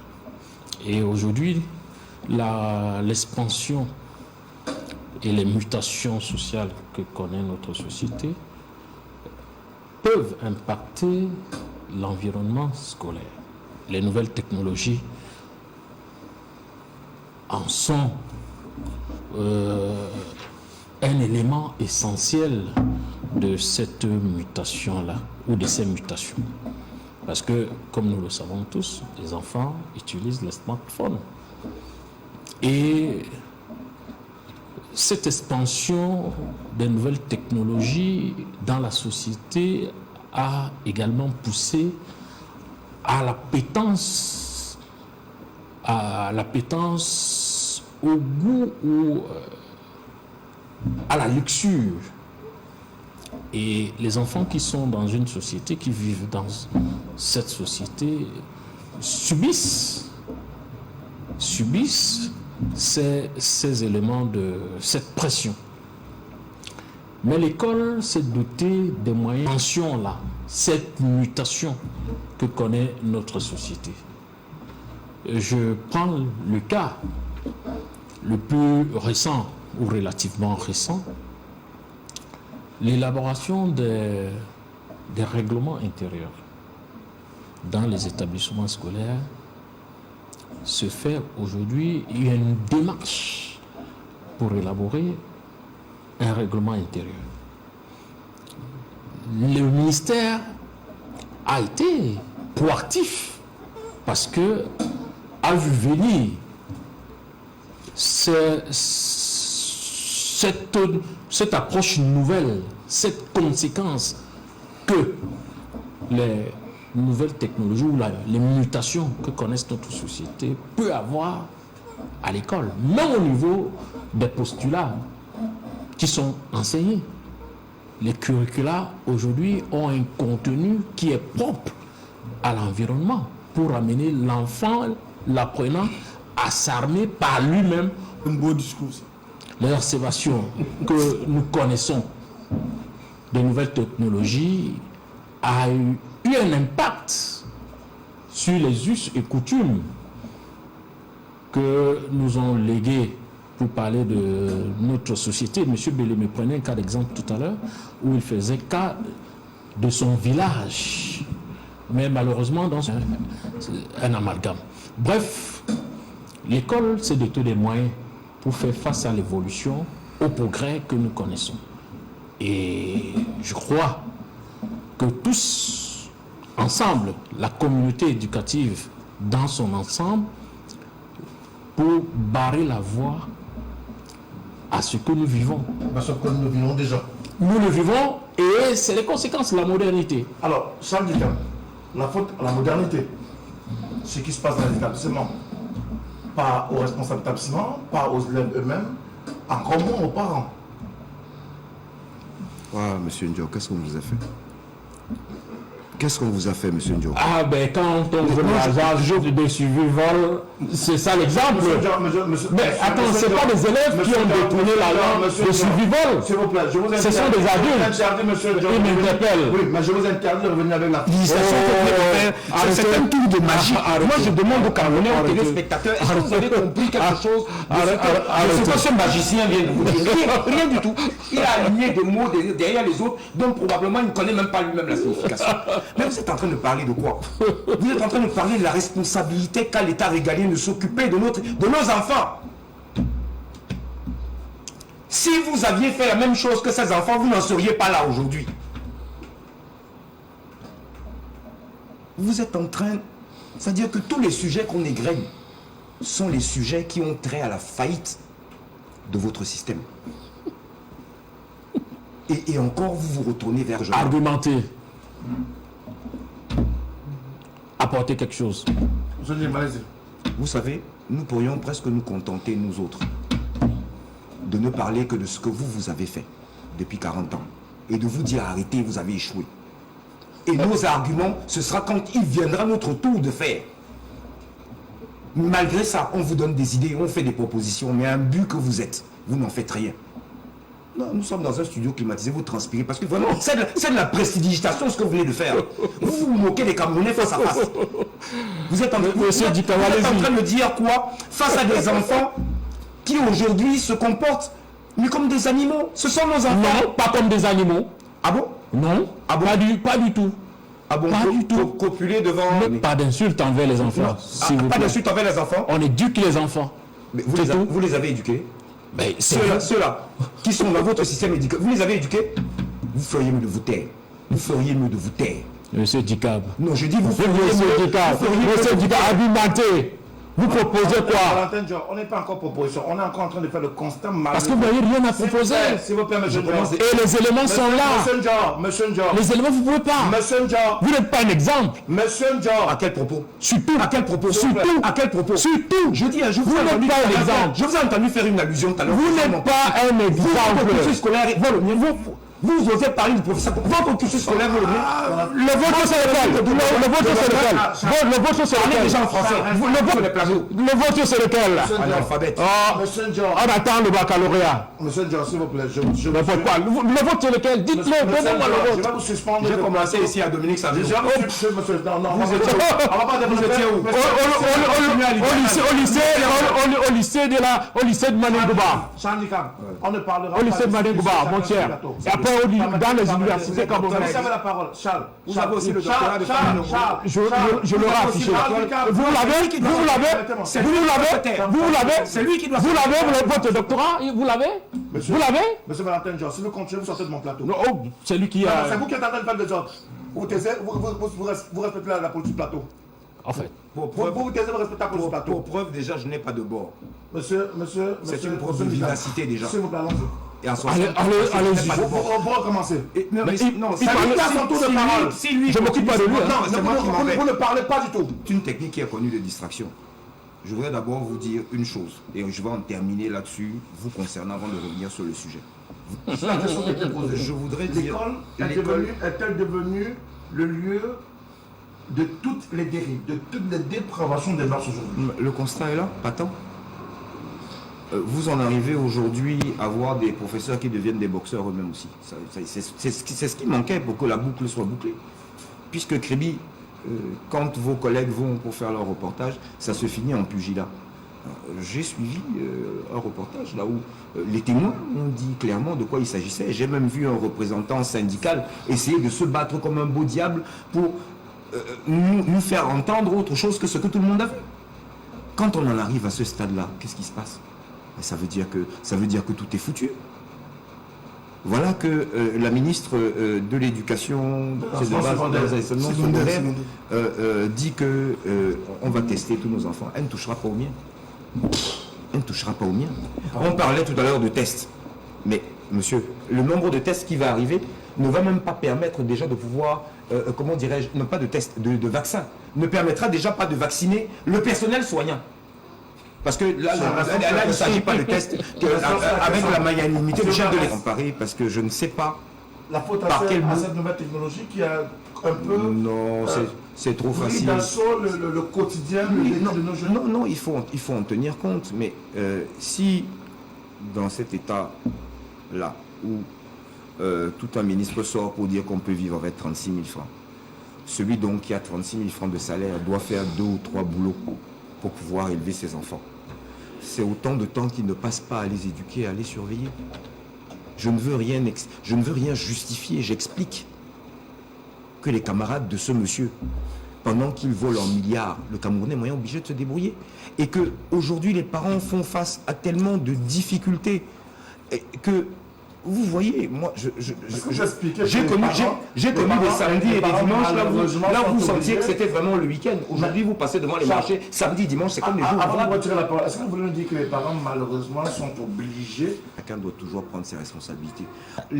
Vous savez, j'ai coutume de dire que la pilule doit être à 1000 francs aujourd'hui. Il vaut mieux encore la prendre et ne pas faire d'enfants que de faire des enfants et de les élever dans l'irresponsabilité. Hein? Il suffit d'aller dans les centres de santé au quartier, il y en a à disposition à un prix modique. On peut même se faire poser un implant pour ne pas accoucher. C'est pas obligé. Parce que moi, ici comme ailleurs, je dis avant que je n'aille demander aux autres qu'ils fassent pour mon enfant, il faut déjà que je m'en occupe. D'accord.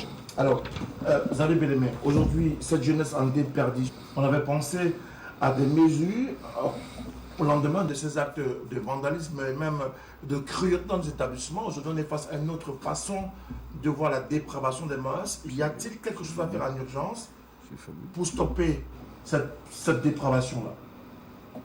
Oui, il y a quelque chose à faire en urgence. Il faut me permettre de dire qu'il faut revoir. Il faut refaire tout le Cameroun. Parce que c'est comme, je ne suis pas médecin, mais les médecins ont l'habitude de dire que c'est comme un de leurs qui s'intéresse aux symptômes et non à la maladie. Au lieu de soigner la maladie à la racine, il veut la soigner, il veut soigner les symptômes. Dès que les symptômes disparaissent, il pense qu'il faut revoir le Cameroun. Mais avant de revoir tout le Cameroun, il y a quand même un secteur qui lui est mal, qui va de plus. Ce n'est pas le seul secteur qui est mal. Tout à l'heure, je parlais tout à l'heure dans ma première prise de parole sur le sujet. J'avais dit qu'une république est assise sur 3 piliers essentiels, dont l'école, la santé et la justice. Et l'école impacte gravement sur les 2 autres piliers qui sont la justice et la santé. Parce que quand on a mal formé les gens, ils vont être soit médecins, soit juges, et ils vont rendre soit de mauvaises décisions de justice, ou alors ils vont faire de mauvais diagnostics. Ça veut dire que vous voyez donc la conséquence de l'école. Donc c'est une urgence que notre pays revient, qu'on ait même des états généraux de notre pays. On a des états généraux de l'éducation. Non, il faut revoir le Cameroun tout entier. Et nous réorganisons avant notre départ à l'indépendance. Mais malheureusement, nous sommes toujours allés et poser des actes qui n'ont rien à y voir de l'intérêt de la République du Cameroun. Puis c'est comme si on servait les intérêts étrangers. Valentin John, oui. Les sanctions ont été prises contre ces enfants. Pour la plupart, ils ont été exclus de ces différents établissements. Était-ce la bonne mesure à prendre pour peut-être également sensibiliser ceux qui n'ont pas encore été pris ou qui on a toujours ces actes de dépravation? Non, je dis ceci. Vous avez parlé de sanctions. Et je vous apporte l'élément de réponse que vous attendez. Je dis, c'est ce qui est prévu par le règlement intérieur. C'est prévu, mais est-ce qu'il fallait sanctionner ces enfants sur le coup et à raison de ces faits, ou alors il fallait davantage les sensibiliser, les interpeller et les mettre dans une phase de probation, question de tomber? Cela ne veut pas dire qu'on va laisser tomber les enfants. Les parents et tous ceux qui sont autour de ces enfants vont essayer de sensibiliser, d'apporter des éléments qui peuvent, une fois de plus, se contre. Charles Dicam, aujourd'hui, les enfants sont mal en point, c'est toute la communauté éducative qui est interpellée, qui est pointée du doigt. Solution miracle, y en a-t-il une? Non, je ne pense pas qu'il y ait une solution miracle. Je voudrais déjà, moi, m'appesantir sur la situation de ces enfants qui vont être quasiment abandonnés à eux-mêmes. C'est vrai, il peut sans doute qu'est-ce qui les a amenés à cela, que des enfants grillent les cours, comme on dit, ça s'est toujours vu. Mais qu'ils en arrivent à ce stade-là, et des enfants si jeunes, nous devons nous interroger sur nos responsabilités individuelles et collectives. Et je dirais que l'État est un tout. C'est un tout. Mais comme nous avons affaire à des gens qui refusent d'accepter leur faillite, il va falloir qu'on trouve une solution pour leur renvoyer au visage et puis qu'on reboxe les cartes. Parce que à cette allure-là, je ne sais pas où nous allons. Honnêtement, je ne sais pas. Merci beaucoup à vous d'être également revenu sur cette problématique-là. Il y a une dernière problématique que nous parlons. Bien sûr, il doit y avoir plus que jamais en forme et que c'est une tradition chez nous qui est un débat contradictoire, quelquefois très violent. Pourquoi l'honorable Jean-Michel Nithieu et l'honorable Joshua aussi aujourd'hui font les choux gras de la presse? D'ailleurs, cette presse les taxe d'être diamétralement opposée aujourd'hui, peut-être davantage à raison de la succession au sein du Social Democratic Front. Oui, c'est ce qu'on parle de plus en plus, mais c'est parce que les gens ne font la paresse de ne pas mieux comprendre. Je vais dire, mon poste de secrétaire régional à la communication, donc mes camarades de la région littorale ont pensé que je méritais cette responsabilité, cette fonction. Ils m'ont élu. Et le moment venu, il y aura un congrès. Donc, tous ceux qui réunissent les conditions de 4 ans de travail au Cameroun, qui sont connus d'avance, le collège de l'Étoile, donc ils vont voter. Est-ce que l'honorable Joshua aussi et l'honorable Nithieu sont à couteau tiré? Ils ont deux visions qui sont opposées. Vous savez, quand on dit en d'autres termes que quand le linge sale se lave en famille, quand il est sale, il se salit en famille. Bon, quand il se salit en public, il se lave en public. Non, le problème, c'est quoi? Le problème, le problème de divergence entre les deux. Bon, je ne sais pas si c'est entre les deux, hein, parce qu'il faut d'abord comprendre, il faut que je précise bien les choses. Le Joshua aussi a signé une pétition d'un certain groupe de parlementaires, 62 au total. Cette pétition qui est depuis les différentes résolutions, telles que signées par le chairman et d'autres communiqués que le chairman lui a communiqués. Donc, c'est une pétition, cette pétition est en contradiction avec la vision du SIF. Maintenant, il y a un ou deux députés SIF qui l'ont signé. Ils ont agi comme députés, parlant le cas de l'honorable Joshua aussi. Il a signé comme député, sa liberté d'expression, c'est son choix, mais ce n'est pas le choix du SIF. Et l'article 13.1 des statuts du SIF stipule clairement qu'entre deux comités exécutifs nationaux, seul le président national engage le parti pour prendre une décision. Parce que l'article 13.1 parle de fonctions et de pouvoirs. Et c'est le seul responsable du parti qui a des fonctions et des pouvoirs. Les autres ont seulement des fonctions. Il ne se reconnaît en rien sur cette pétition du RDPC qui n'intègre que uniquement le même refrain que le RDPC a toujours utilisé pour opposer au SIF. Donc, maintenant, nous constatons quelle part de moindre, c'est pour ça que ça fait problème. C'est le premier vice-président du SIF, parce qu'en dehors d'être député, le premier vice-président du SIF, mais surtout a été candidat du SIF à l'élection présidentielle. Vous savez, quand vous avez été candidat à l'élection présidentielle, vous êtes un leader ipso facto, au-delà de tous les autres responsables, parce qu'aujourd'hui, on n'a que deux personnalités qui ont eu la chance de nous représenter à une élection présidentielle. Le chairman, l'honorable Joshua aussi. Donc, maintenant ici, est-ce qu'il y a un problème entre les deux? Non, mon ami Djika, non, je ne suis pas magicien, mais je dis que cette pétition est une pétition du RDPC qui n'a rien à y voir de ce que le a toujours demandé. Déjà même, l'honorable Joshua aussi, avec tout le groupe parlementaire du SIF, ont maintes fois demandé à l'Assemblée nationale l'inscription de la question anglophone à l'ordre du jour. On va l'Assemblée débattre et prendre par l'Assemblée tant que cette question ne sera pas inscrite à l'ordre du jour. On a bloqué une session parlementaire pour ça. Donc, voilà autant de choses. Maintenant, vous pourrez, le moment venu, joindre l'honorable Joshua aussi et lui poser la question pourquoi il a signé une telle pétition. Il vous répondra. Alors, Valentin Dior, est-ce qu'on comprend très bien le malaise qui se vit aujourd'hui au sein de cette formation politique de l'opposition, le SIF, dont deux grands hauts responsables sont pratiquement opposés au sujet d'une sortie des parlementaires camerounais? Je vais juste poser une seule question à M. Bellemé, permettez-moi. le SDF a un groupe parlementaire? Monsieur Diop, vous sentez descendre la planète Mars? S'il vous plaît, je vais un groupe parlementaire. Ok, merci, c'est ce que je voulais. AU. Non. Mais je parle du groupe parlementaire à l'époque. Ok. Il paraît que vous... Parce que à l'époque, vous dites... vous parlez de l'époque, mon cher. Vous parlez de l'époque. Le RDPC ne peut se prononcer. Je représente le RDPC sur le plateau. C'est des questions internes au SDF. Je suis tout simplement désolé d'apprendre que... il y a une pétition RDPC, je ne sais pas de quoi parle M. Bellemé. Je souhaite tout simplement que M. Bellemé apporte des éclairages sur les questions qui minent son parti. Il représente son parti, qu'il en parle. Moi, je ne peux rien dire, pas de commentaires sur des questions liées au SDF. Pourtant, le SDF républicain. Et nous dirigeons le pays. Et l'objectif ou l'approche du président de la République est une approche globale sur des questions liées à la politique, d'où qu'elles viennent. Donc le RDPC ne peut répondre à toute invitation qui contribue à la construction de la République. Ça devrait davantage être considéré comme une affaire interne d'un parti politique que des cadres se livrent ainsi à travers des communiqués ou alors des positions divergentes sur la scène publique. C'est quand même un parti qui a... C'est que le SDF, de mon point de vue, à mon analyse personnelle, est à la croisée des chemins.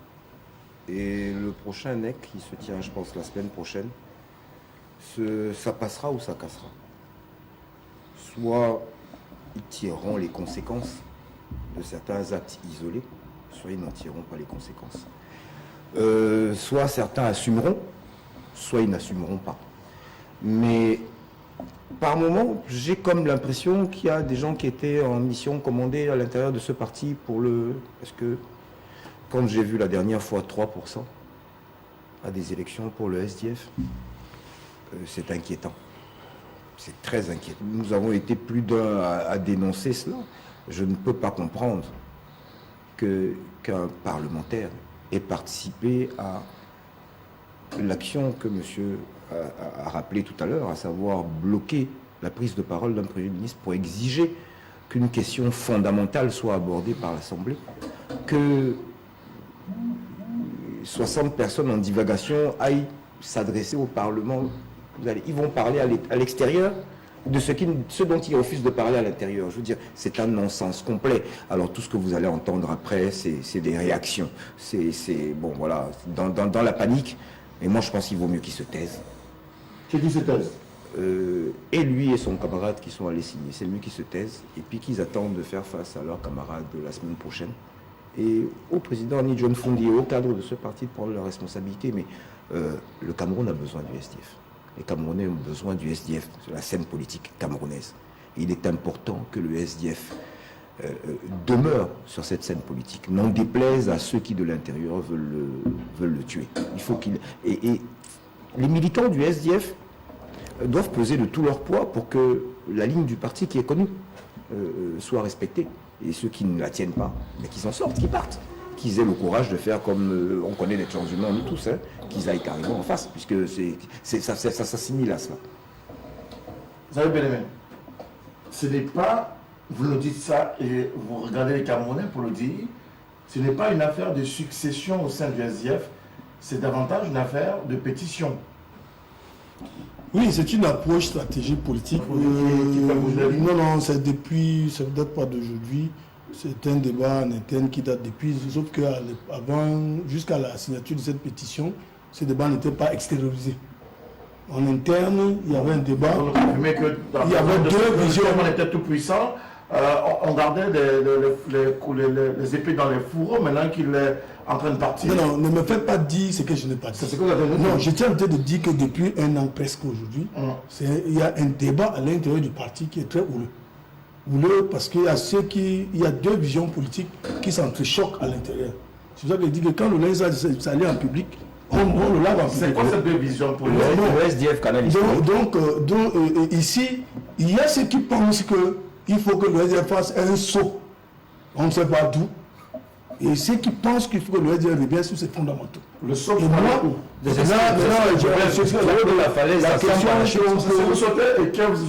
vous me laissez continuer à analyser. Je veux bien que vous analysez, mais je veux bien qu'on comprenne. Voilà. Bon, en 2002, ce n'est pas la première fois qu'on se retrouve avec un haut cadre du parti qui signe un tel document avec le RDPC. En 2002 déjà, nous avions eu 2 parlementaires au nord-ouest, Ngouassiri et un autre qui ont signé ce qu'on appelle Peace Pact. Excusez-moi pour mon anglais, c'est-à-dire qu'une sorte de pacte de non-agression avec le RDPC. Cela a fait que le gouverneur de l'époque au nord-ouest est devenu ministre le lendemain. Ça lui a permis d'être ministre. Et aujourd'hui, il est ambassadeur du Cameroun en Afrique du Sud. Et donc, il y a eu ce genre de choses. Et le SDF a toujours su comment les gérer. Le SDF gère très bien ces crises. Et d'ailleurs, c'est une occasion de débat qui fait que ça nous donne... Vous savez, nous avions cette tradition chez nous. C'est une caractéristique première des partis de gauche, des partis socialistes. Parce que le SDF est un parti social-démocrate. C'est d'avoir en même temps 2 crises anglophones. Il faut que je le précise ici à l'intention de tous vos téléspectateurs. La position du SDF du SDF. Je ne suis pas membre du NEC, mais moi je relève tout simplement les décisions de la haute hiérarchie du parti qui est le NEC. Et le SDF a toujours demandé la résolution de la crise anglophone par la voie pacifique, à travers un dialogue inclusif et la forme de l'État fédéral pour assécher l'idéologie sécessionniste. Parce que la sécession prend plus d'ampleur. Pourquoi? Parce que en 2016, au lendemain, les gens prennent l'ampleur parce qu'on a embastillé et détruit tous ceux qui avaient des revendications fédéralistes. Et on a même interdit, sur ce plateau, si je me souviens, je suis venu à tout azimut, on m'avait rappelé, opposé que l'État du Cameroun a interdit tout débat qui tourne tout autour de la forme de l'État. J'étais assis là-bas, je me souviens. Nous étions incapables de débattre. Et donc ces gens-là, c'est des extrémistes qui sont de tous bords, qui pillent et qui mettent la sécurité en mal. Le parti, le SDF va-t-il mal? Et il faut absolument le ressusciter parce que aujourd'hui, quand on voit le parti, le candidat, vous l'avez d'ailleurs rappelé, candidat à la dernière élection présidentielle, à couteau tiré, complètement opposé, diamétralement opposé au président régional du SDF pour le littoral. Non, à la ligne du parti. Pardon? À la ligne du parti. Je ne sais pas qui est la ligne du parti. Non, la ligne du parti, c'est ce qu'a réaffirmé l'honorable Nicheux, c'est la ligne officielle du parti. Sauf qu'en même temps, on a en face le premier vice-président candidat, donc la tête de proue du parti. Absolument. Alors comment ces 2 individus, qui par ailleurs discutent de la place du patron, peuvent être aujourd'hui sous les bras ardentes? Non, d'abord, je commence par là où vous avez terminé. Personne ne deviendra président national à la place de Tiamat. Si c'est là à travers un congrès. Non, pas encore. Le congrès n'est encore. Oui, pour 2022, c'est prévu parce que c'est 4 ans. C'est le texte. En 2022. Mais il peut se tenir à tout moment. Sauf c'est pas comme la RDPC aussi. Non. Le congrès ordinaire se tient en 2022. D'accord. Mais il peut se tenir à tout moment. Il peut être convoqué. Il peut être convoqué à tout moment en session extraordinaire. Donc, seul le NEC décide. Je ne suis pas membre. Vous nous dites qu'aucun des 2 ne sera candidat à la candidature. C'est pas ce que j'ai dit. Aucun des 2 ne sera président si ce n'est à travers le congrès. Il n'y a que le congrès seul qui peut élire le président national du SDF. Et maintenant, tous les 2 ont des qualités pour être candidat au poste de chairman national. Maintenant, le militant va voir les actes que chacun a posés et il va viser le moment venu. Et je vais vous dire une chose. Un militant SDF ne se reconnaît pas dans les actes avec le RDPC. Le SDF n'est pas en alliance. On vous accuse de collusion avec le RDPC. Non, ça c'est des gens qui peuvent vous raconter ce qu'ils peuvent vous raconter. Ça les engage. Nous sommes dans un état de liberté d'expression. Si je dis que M. Moutomé a 5 femmes, c'est une liberté que j'exerce, mais essayer M. Moutomé a 5 femmes. Ça peut être considéré comme une diffamation. C'est un monsieur de Moutomé. Oui, en dehors de la diffamation, on ne veut pas mettre, on ne regarde pas encore le cadre de la loi. Je dis en un cas mis une confidence. Je vais vous dire à l'oreille de M. Moutomé, vous avez 5 femmes. Mais est-ce que vous avez 5 femmes? Non. C'est à vous maintenant de décider, de me dire non, vous vous êtes trompé, monsieur, comme vous m'avez diffamé, je vais dire à mon époux de vous porter plainte, d'aller vous monter mes autres cas d'épouse. Voilà. Vous comprenez très bien le discours tenu par Zali Belemé qui s'évertue, comme tout à l'heure, M. Dior, à nous montrer par A plus B qu'il ne se passe rien dans le SDF, que davantage tout va pour le meilleur. Non, c'est pas ce que j'ai dit. Vraiment, ne me prêtez pas la vie. Non, je dis que effectivement, le SDF connaît des problèmes. Ça, c'est ce que je veux dire. Vous avez dit tout à l'heure qu'ils étaient soupçonnés de collusion. Oui. Bon, je pense que le dernier acte en date peut expliquer pourquoi est-ce qu'ils ont été soupçonnés de collusion. Ce qu'il faudrait maintenant, c'est que et les militants et le reste des gens qui occupent la scène politique fassent le distinguo entre le SDF et les actes de quelques-uns. D'un individu. Vous avez l'habitude de nous dire qu'il est difficile de dissocier Paul Biya, le président du parti, et Paul Biya, le président de la République. Donc, il est difficile de dissocier l'honorable Jean-Michel, vice-président. Joshua, s'il vous plaît, c'est pas beaucoup la parole. L'honorable Joshua aussi, oui. Candidat et premier vice-président du SDF.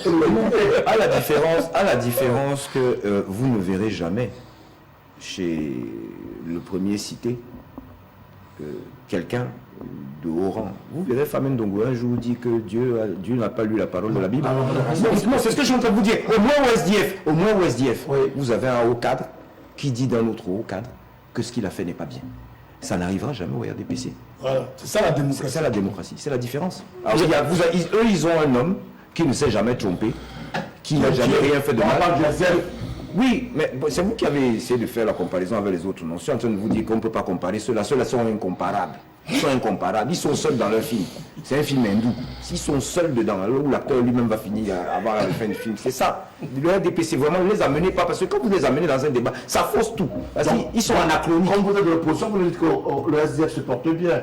Non, davantage. J'ai bien dit tout à l'heure qu'il était à la croisée des chemins, oui. Mais que nous avons besoin d'un SDF fort. Parce que si nous de sommes quel SDF pour vous parler?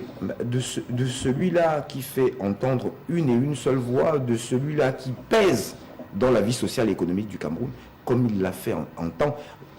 À un moment donné, je pense que le chairman s'est laissé endormir par des gens qui lui disaient qu'on pouvait faire autrement. Il réalise aujourd'hui qu'avec le RDPC, parti État en face, on ne peut pas faire autrement que la confrontation. Pourtant, le chairman est en train de partir. Oui, mais il l'a dit dans ses propos le 10 février. Oui, en février dernier. Le roi, vive le roi, il va partir. Je préfère me retirer pour laisser la place. Justement, voilà encore un élément de comparaison. On ne peut pas faire avec le RDPC. L'autre en a 88. Non, c'est la question. Non, c'est pas la question. J'aurais besoin de la parole. Ce que je voudrais dire.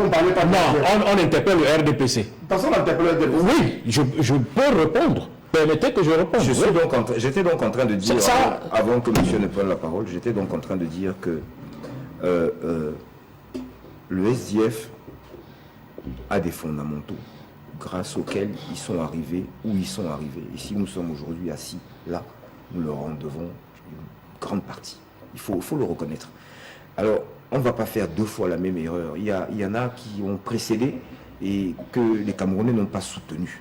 Parce que s'ils les avaient soutenus, nous n'en serions pas là aujourd'hui. Ceux qui ont soutenu les derniers, c'est-à-dire le SDF il y a une trentaine d'années, aujourd'hui, je ne peux pas moi me réjouir, citoyen camerounais, membre d'un parti d'opposition, de ce que, à cause d'une ou deux personnes égarées, un grand parti comme celui-là se meurt. C'est pas possible. Et je pense que les militants et les cadres sauront faire la part des choses. Le SDF a existé avant ces gens-là, il existera après eux.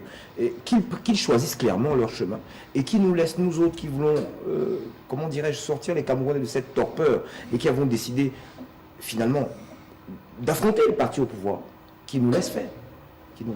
Alors, monsieur Valentin Jean. Oui, pour dire un mot, la question du SDF, les questions internes du SDF ne concernent pas le RDPC, mais vu que le RDPC a été interpellé. Je vais dire, permettez, je vais dire ceci, la contradiction au sein du SDF comme parti d'opposition doit certainement donner des leçons au MRC que représente M. Ndikam sur cette table.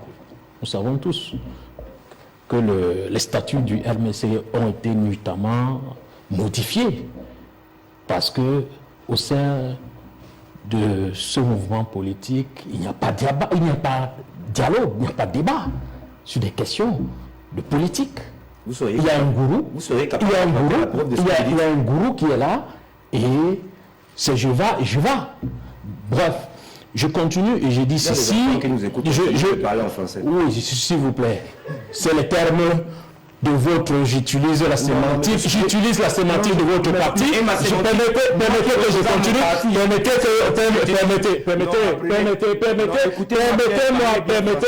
Permettez que je continue. Déjà, vous le parlez la fraction SDF ou la fraction MRC au sein du SDF est connu. Monsieur Bellemé qui est sur ce panel et qui entend un militant de notre parti me dit de son premier vice-président. Vous comprenez de quoi il est question? Il est question certainement de la fraction d'une collusion du MRC du SDF. D'une partie, certainement.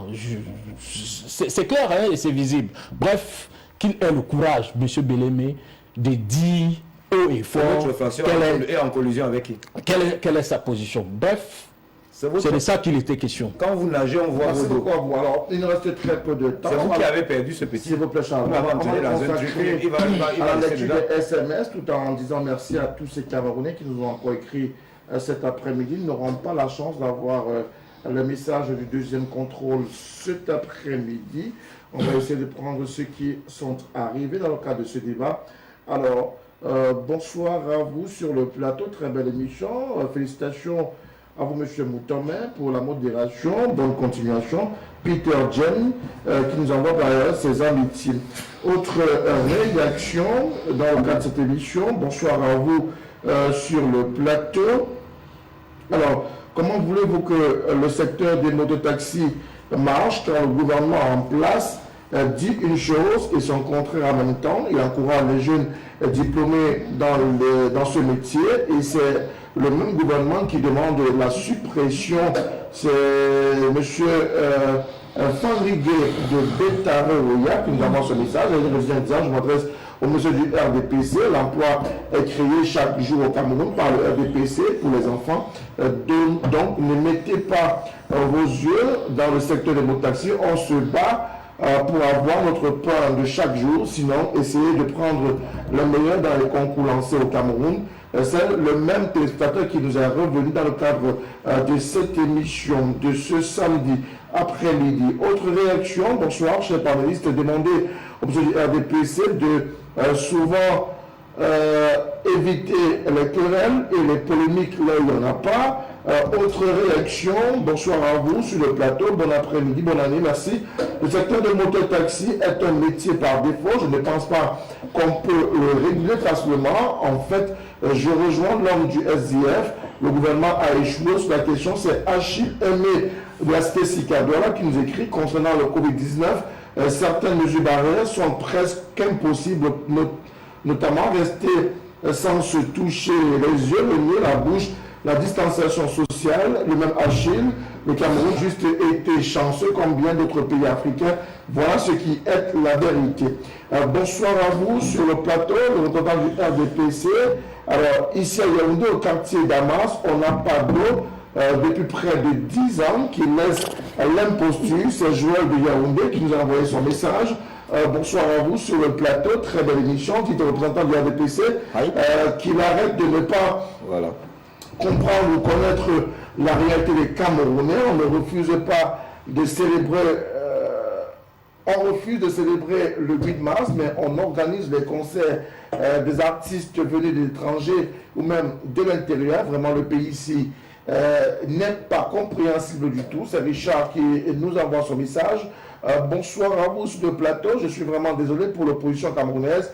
Comme les mototaxis leur ont tourné le dos pour leur incompétence, ils passent le temps à aller dénigrer le monsieur du MRC qui estime que le président du syndicat des motos ne s'exprime pas bien en langue de Molière. Alors, que son camarade, je dirais par l'âme, fait également ou régulièrement les débats avec le professeur Messanga Nyanding, vous qui avez parlé de niveau, est-ce que on devrait pouvoir comparer les niveaux entre vous deux? Au-delà de cela, en plus, il ne... demandez à Messanga ce qu'il en pense. S'il vous plaît. En plus, ils nous ont dit que M. Kanto est écouté par le peuple camerounais, qu'il demande donc au peuple camerounais de se confiner pour éviter la mort, c'est-à-dire que la vie des Camerounais ne le préoccupe pas. Si c'est le pouvoir qui vous intéresse, vous ne l'aurez pas aussi pour mission de continuer la destruction du SDF. Non, je ne pense pas. Il est davantage militant de cette formation en politique comme tous les autres. Hein. C'est un acteur, M. Via Obama Emmanuel, qui nous dit des choses que je ne dirai pas dans la suite parce que c'est un peu dégradant vis-à-vis de M. Joshua aussi, qui est député à l'Assemblée nationale. Je pense également membre du bureau de l'Assemblée nationale. Les questeurs. Bon. Alors, bonsoir le panel. C'est M. Nouadje Tamoro Stéphane depuis Yaoundé. L'honorable Jean-Michel Nitcheux est celui qui doit désormais conduire le parti de par son courage, son sang-froid, lié aux dénonciations de la mauvaise gestion des pouvoirs publics. Pour M. Valentin Dior, monsieur également, s'il vous plaît, respectez-nous, M. Valentin Dior, et arrêtez les analyses qui sont loin de refléter la réalité. Bonsoir, belle émission. Je suis frustré par l'attitude du désintéressement qui a été affiché par le représentant par les panélistes lorsqu'il a fallu parler de la dépravation des mœurs et autres en milieu scolaire. Quand on sait que c'est là-bas que tout se vit, tout se prépare pour une nation, parler de cette problématique avec autant de passion, sans évoquer véritablement la question qui a été posée, je suis fâché de vous, c'est ce que dit ce téléspectateur. Également, vous pouvez revenir d'aller, il dit, je précise, d'aller fouetter vos enfants à la maison, leur demandant si jamais ils sont acteurs de ce type de process, et sinon, donner tout de même une punition pour ainsi les prémunir. Mais il s'adresse à qui exactement là, le à tous les panélistes, il a dit, à vous trois. Je rappelle également que nous avons invité ce samedi notre téléspectateur, de tous messieurs, d'être venus. Merci également à vous d'avoir permis aux téléspectateurs de pouvoir discuter autour de cette problématique, ou ces différentes problématiques cet après-midi.